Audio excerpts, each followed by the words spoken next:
We're joined by leadership expert Dr Mazwe Majola. Dr. Majola, it's always a pleasure to have you here on SABC News. Thanks for being with us. Thank you very much, and good evening, Flo.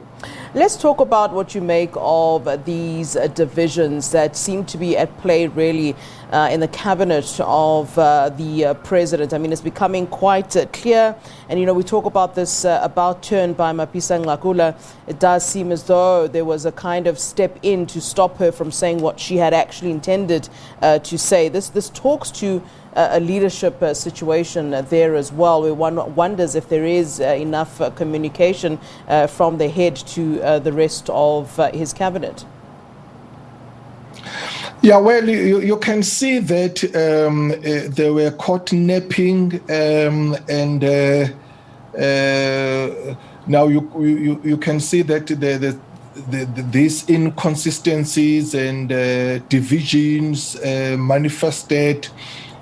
All in all, really, it's a lack of accountability, more especially a lack of personal accountability, because leaders who are accountable, they take ownership of the situations, whether it's bad or good, but they take ownership. They become responsible of what has happened.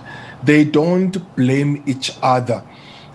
So now these are kind of people, they are trying to protect their own territory, that they are becoming like small children when they are caught doing something wrong, and each and everyone, they're saying, it was not me, daddy, it was so and so, it was not me, mommy, it's so and so.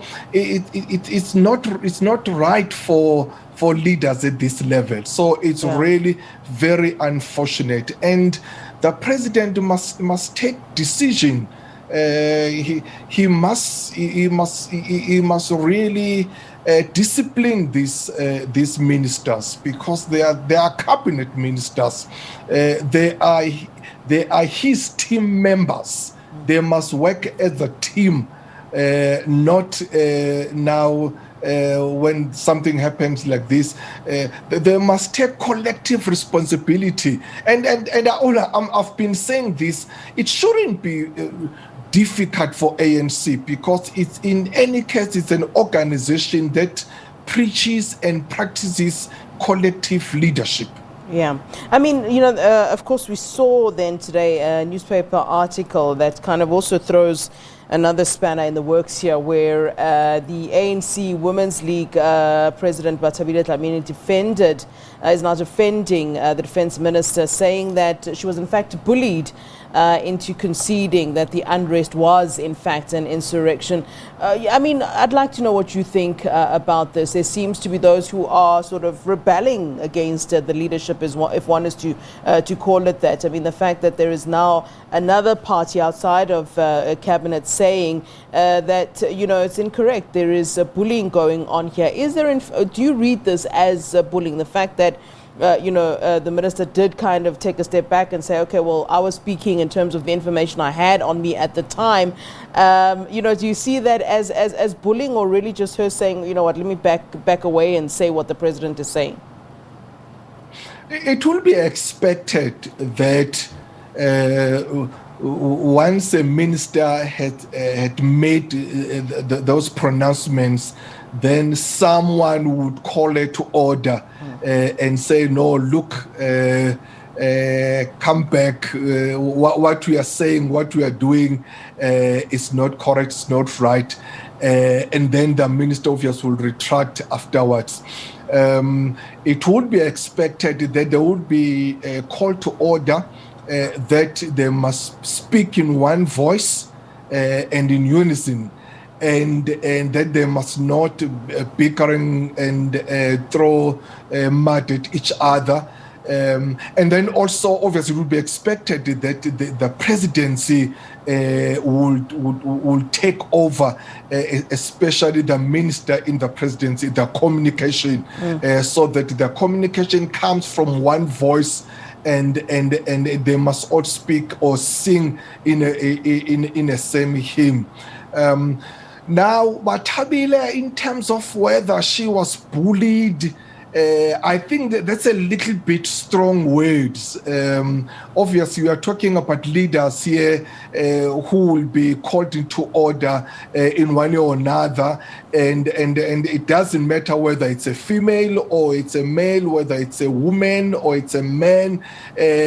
When someone it does something wrong or the obvious, of course, that person must be called to order. And I think it's unfortunate that a women's league will always try to trivialize the matter and try to reduce it to a woman versus men debate or discussion. Yeah. I mean, do you think that the issue, though, has been dealt with by the president sufficiently and optimally? You refer to correctly the fact that, there's been an announcement then that all communication will essentially be coming from the president. But I wonder if that's not really kind of, clipping the wings of some of the ministers, and if they will like that. I mean, just imagine, you're in your ministerial post, you kind of first have to clear everything with the office of the presidency, kind of asking, like, can I say this? Am I allowed to say this?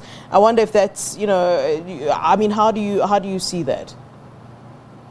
Well, the minister in the presidency, credit to her. I think she has done a commendable job, really.